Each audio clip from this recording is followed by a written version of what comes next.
Welcome to the Newsa-Cast YouTube channel.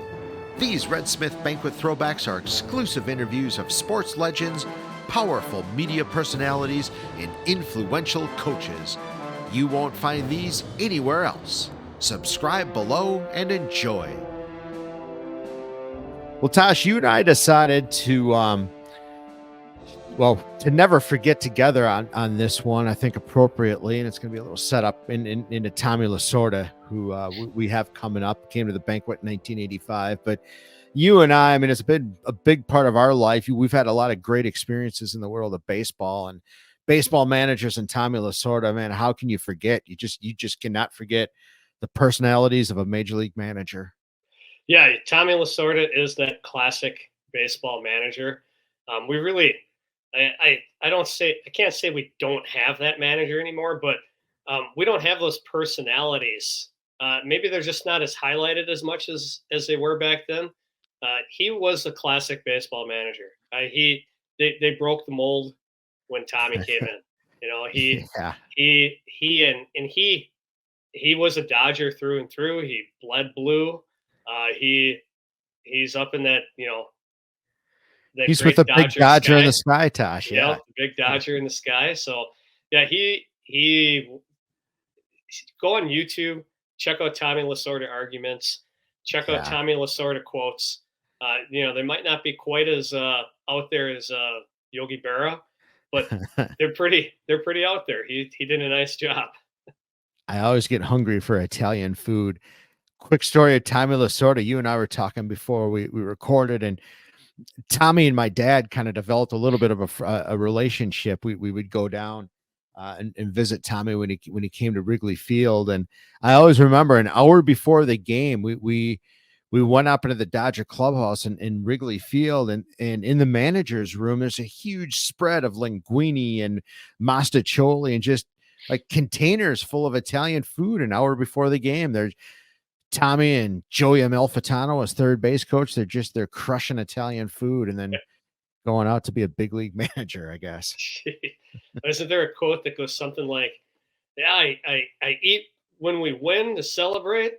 I eat to drown my sorrows when we lose, and when we don't play, I eat because I'm lonely." What's Tommy says it, Tosh. Yeah, it's It was something like that. Not quite right, but yeah, something like that. He something also along the, yeah. didn't he also say at one time he goes, "Yeah, my wife told me that I love baseball more than I love her." And he says, "You might be right, but I love you more than I love football and hockey." Yeah, absolutely. Facts. So, Facts indeed. Facts yeah. indeed. Well, Tommy, yeah, it comes through loud and clear. So folks, enjoy this special one. We're really, really happy to capture this. We don't have any video of it. It's only in audio form. So Tommy Lasorda at the 1985 Red Smith Banquet at the Country Air in Appleton, Wisconsin. And I got to mention too, Bob Lloyd, for any of you remember, he was a longtime character, a longtime radio, high school play-by-play announcer. He was the MC for a lot of years at the banquet, and it's a great introduction by him. It's cool to hear his voice as well. He tells a typical Bob Lloyd joke that you can't miss. So enjoy this one, folks. It's pretty special to us.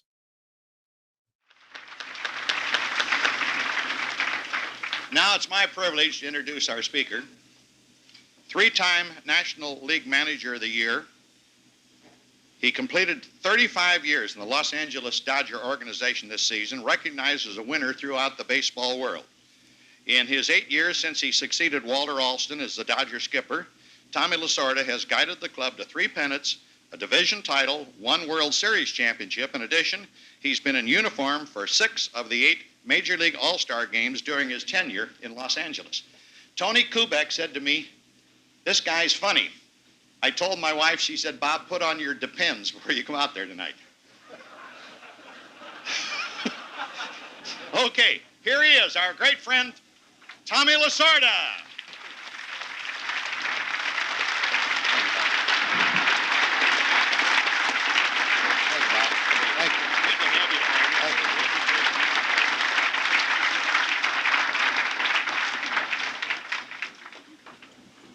Thank you, Bob, for that wonderful introduction, and thank you, ladies and gentlemen, for the wonderful reception. Your honors, honored guest Max, Coach Meyer, distinguished guests at the dais, ladies and gentlemen, and a lot of future Dodgers in here tonight. I am really impressed, as Coach Meyer said, about the tremendous turnout here this evening. I am very, very happy to be here. I'm very happy to be in Appleton because it gave me the opportunity to see some people that I haven't seen in a long time. Joe Hauser. I played for Joe in spring training in 1949, and this is the first time I've seen him since then. What a tremendous man.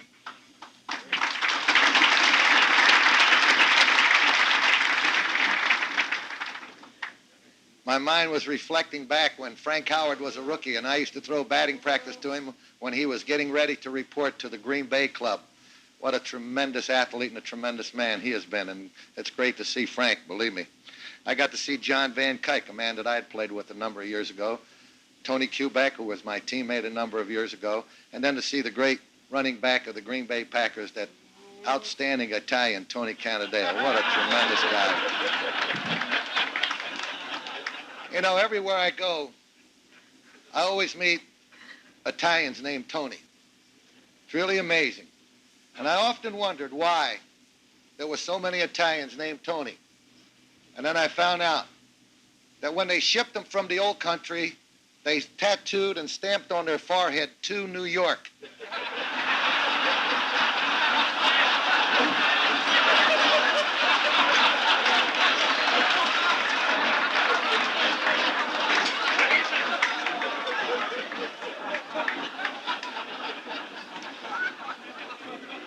I'll tell you one thing, somebody did a hell of a job here tonight. They packed 1,400 in a room that holds 900. And if we stay a little bit longer, Bruce Froemming and I might be in good shape. You know, I've heard a lot of people criticize this man who was our Toastmaster this evening. And I've heard some nice things about the man. And I think I should tell you. He may be embarrassed if I tell you this. But his wife told me something that was very, very impressive. She said, Tommy, he's one of the most generous men I ever met in my life. She said, every year, this man wants to give $10,000 to the family of the unknown soldier.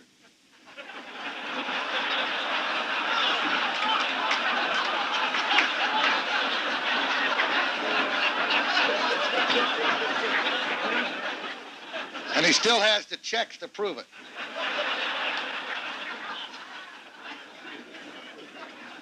Coming here tonight, I knew one very important thing, that I was going to get to see two of my dear friends who umpire in the National League. I knew that because I knew they're both from Wisconsin. And when I went to bed last night, this was on my mind. And I had a dream. I dreamt that I was up in heaven walking with the Lord.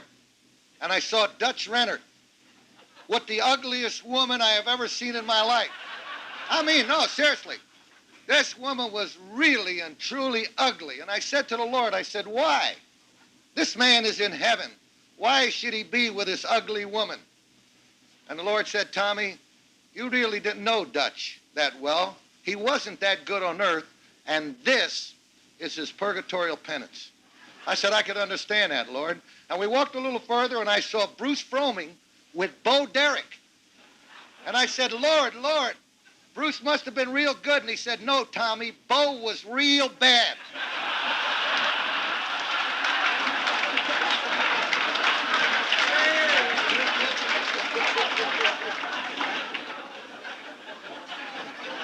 I didn't mean that, Bruce. Believe me, I swear it was just a joke. Boy, this guy will get me this summer. You talk about a referee knowing what you're thinking. This guy knows what I thought the day before of him. But they're great guys, and they're from Wisconsin. And I want to say really nice things about them. Look at Bruce. His wife told me that not too long ago he went to the family doctor and said he needed help. Needed something to improve his sex life, and the doctor said, hey, Bruce, he said, that's not nothing. He said, have you ever tried jogging? Bruce said, no, sir. He said, jog 3 miles every day. He said, do that for 10 days and then call me and let me know how things are. 10 days later, he got on the phone and he called the doctor. He said, Bruce called, and he said, well, did you jog 3 miles every day? He said, yes, sir. He said, did it help you? He said, how the hell do I know? I'm 30 miles away from home.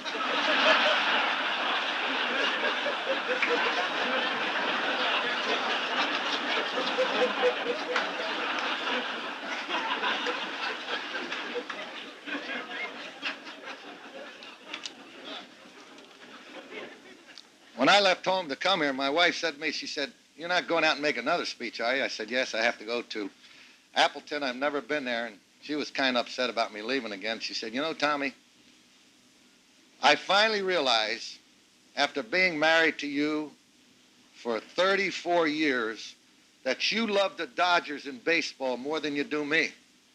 I looked at her, I said, yeah, but I love you more than I do football and basketball.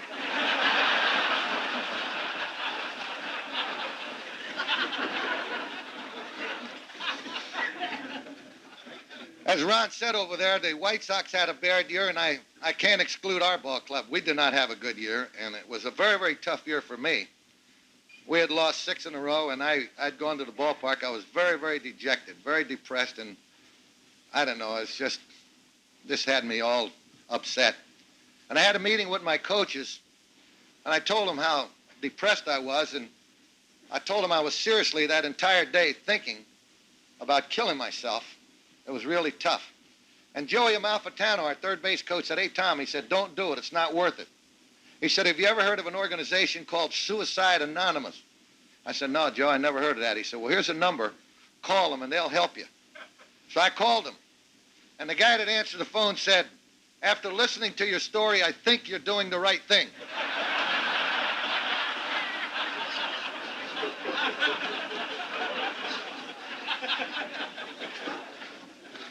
And I honestly believe this, that if God had planned for me to be a high school coach, I think that I would really concentrate on the youngsters playing for me to try to impress upon them how important it is for them to get a college education.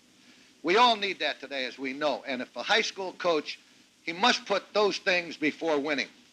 And I think if God had planned for me to be a college coach, I think my objective would be to try to impress upon the youngsters who are playing for me to prepare themselves, get a good education, and prepare themselves for the way of life, because when they get out into our world, if they are not totally prepared, they are going to have a tough time. But when you are a manager of a Major League Baseball team, you can forget those other two philosophies. You got to win. And if you don't win, you're gone. And to tell you how bad I want to win, a couple of years ago, we were playing in Cincinnati. I got up Sunday morning and I went to church. And who came in and sat right next to me but John McNamara, the manager of the Cincinnati Reds. Now I looked at him, now I knew why he was there, and he knew why I was there. And at the conclusion of the Mass, we walked out the center aisle together. And as we approached the front door, John said to me, wait for me outside, I'll be right out. Well, I thought that was a little strange. So I watched him. And he went over to the right side, and he knelt down, and he lit a candle. And instead of me going out, I went over to the left side of the church. I went up in front of the altar, and when he left, I went down the right side and blew the candle out.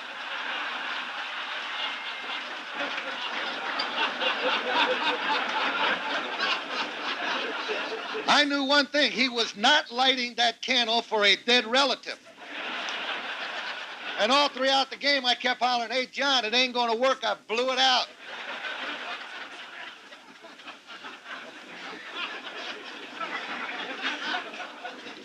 And a couple of years ago, I was fortunate enough to be invited to the White House for a lunch with the President of the United States. And I couldn't believe that I was sitting there, this third-string pitcher on a Norristown High School baseball team, and a son of an Italian immigrant, was sitting next to the President of the United States. And I said, oh, God, if only my parents could be here to see this.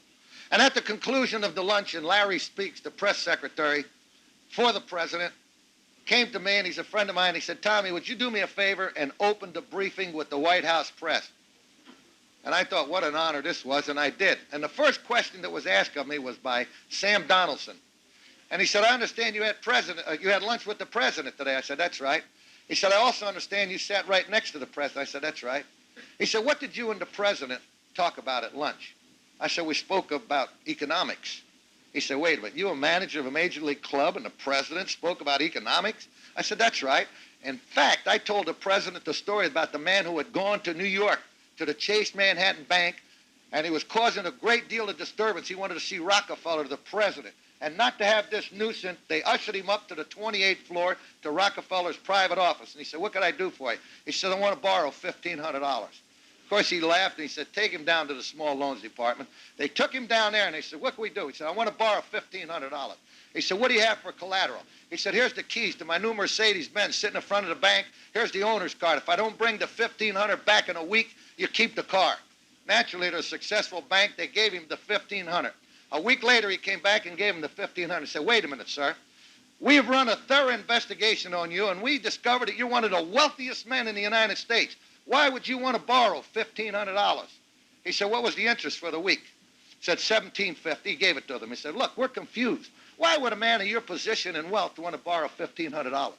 And the man looked at him, and he said, where else could a man park his car in New York for 1 week for $17.50?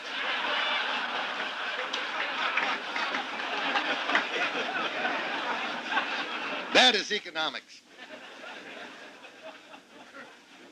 You know, Ron was mentioning about players getting $1 million a year. I had a little left-hand pitcher that came out of Etchuaquila, Mexico.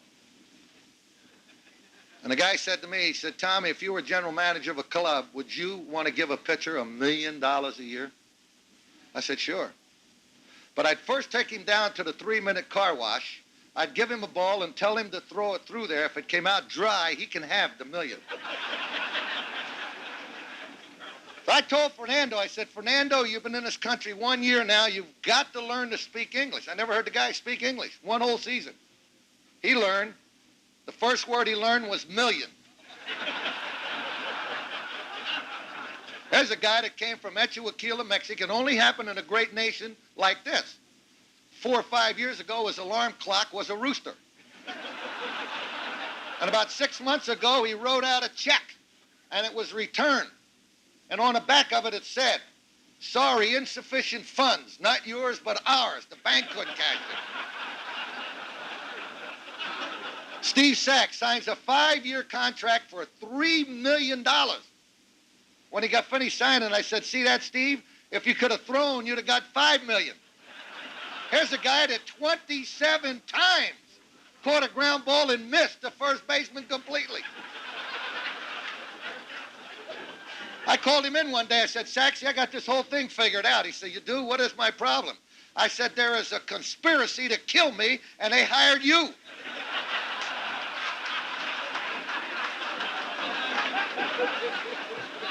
The guy asked me, he said, how'd you get him to quit throwing badly? I said, we're working out in St. Louis. I took him for a walk around the track. I said, Saxy, let me ask you a question.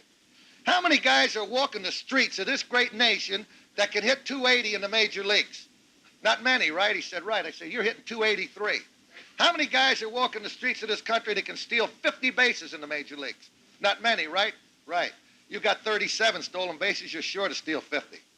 But how many people are walking the streets of this country that can throw the ball from second to first? Millions. In fact, there are 10 million women that can throw the ball from second to first.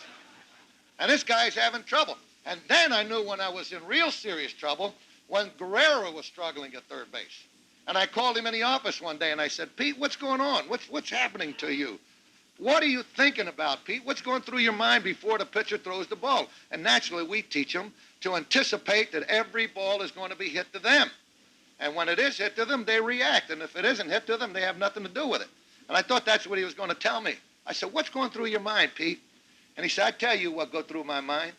He said, I get down in this position, and before the pitcher throw the ball, I look up into the heavens, and I say, God, please don't let him hit the ball to me. And then he said, I look up again and say, and don't let him hit it to Sachs either.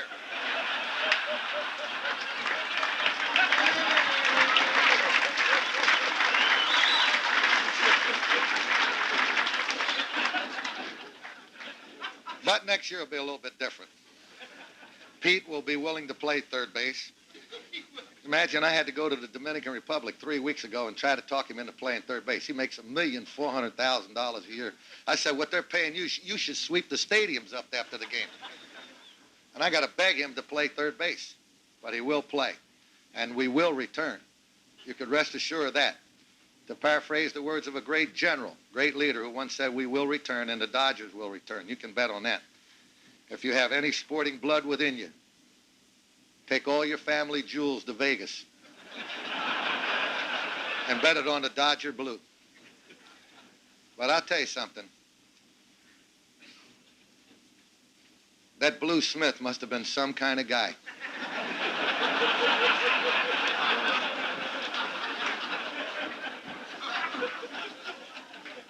I think all of us, when it's time for the big Dodger in the sky to call us, I think the one thing that we would like to leave behind is that people will remember us. And I think that's happened to Blue Smith here tonight. The two people that you are honoring, tremendous people, tremendous athletes. I was there when Max McGee played in the first Super Bowl in Los Angeles and was the star, the most valuable player.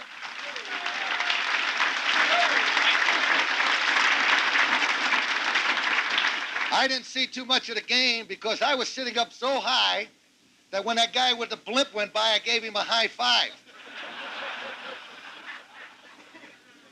But Max was a great football player, and as they say many times, and he says it, you know, they remember for the things that he did as far as curfew was concerned, and never failed to recognize that this man played in the NFL for that long and did a tremendous job. And you know something, that is a tremendous accomplishment to play in the NFL for as long as Max has.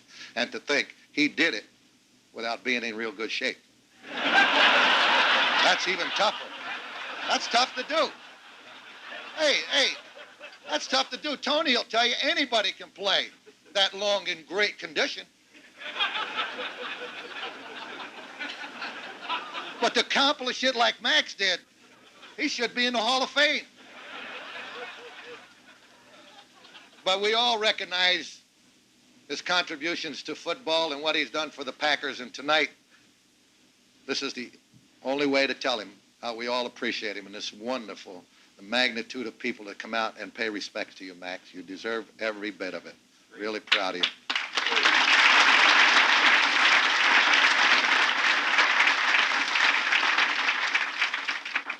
This gentleman on my left, 42 years. Can you believe that?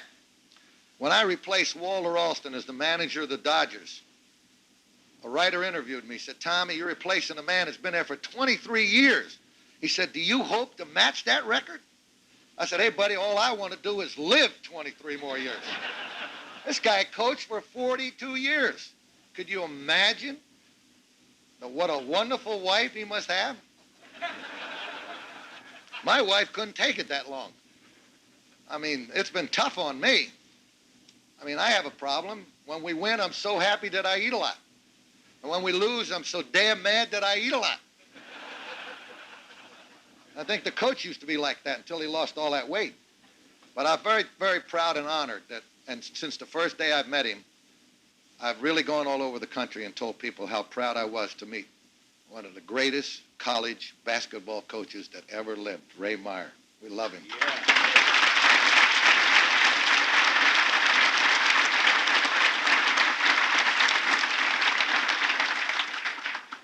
And to all you people tonight, you should be proud of yourself, really.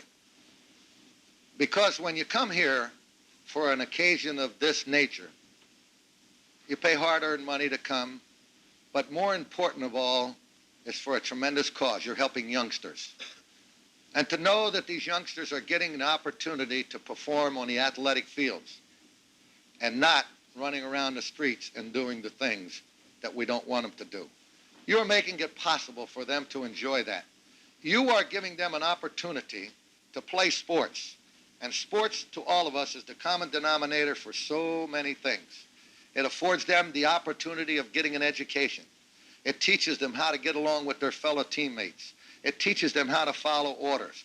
And whatever they learn right here and now We don't know how many of them are going to go on to become professional athletes. That's not the important thing.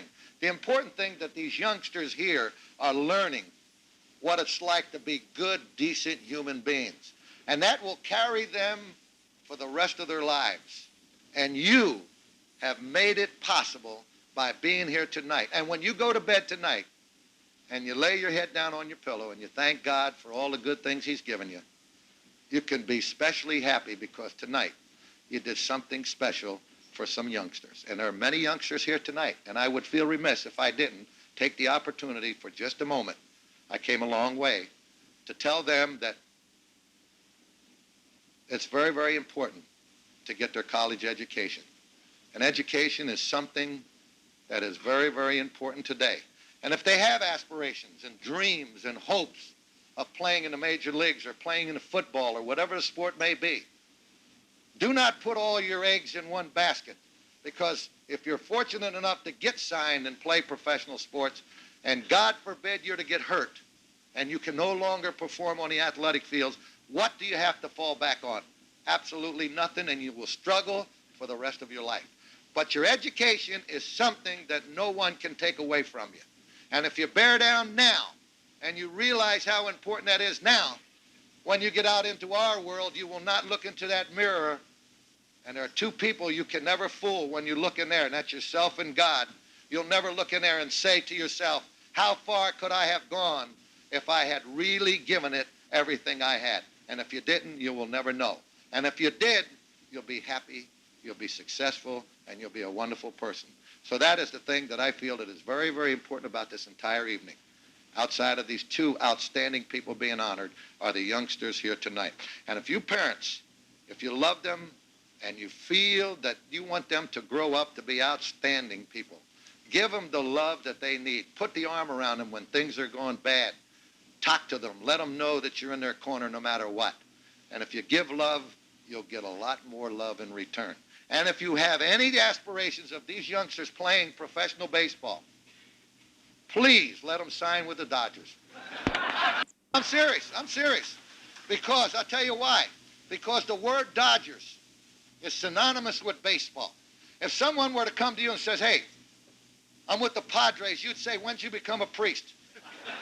Or if someone comes to you and says, I'm with the Indians, you say, what reservation are you from?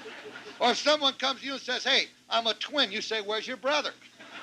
Or if someone comes to you and says, I'm a cardinal, you pat them on the back and say, work hard. Next step is to be a pope. But when someone comes to you and say they're with the Dodgers, you know they're in the major leagues. Mrs. Smith, God bless you, and thank God for all of you.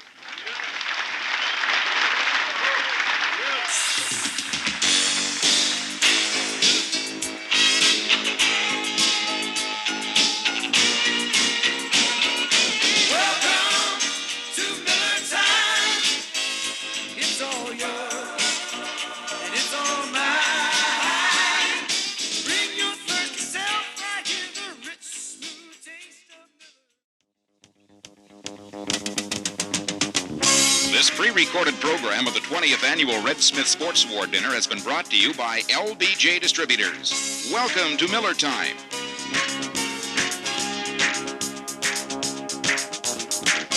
We want to thank Banquet Committee Chairman Danny Ornstein for granting WVMS exclusive broadcast rights of this year's entire program.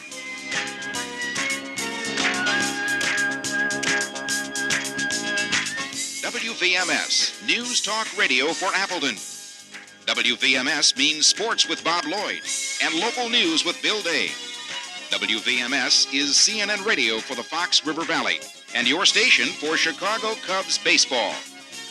This is Jim Shador, and you're listening to WVMS Appleton, AM 1570.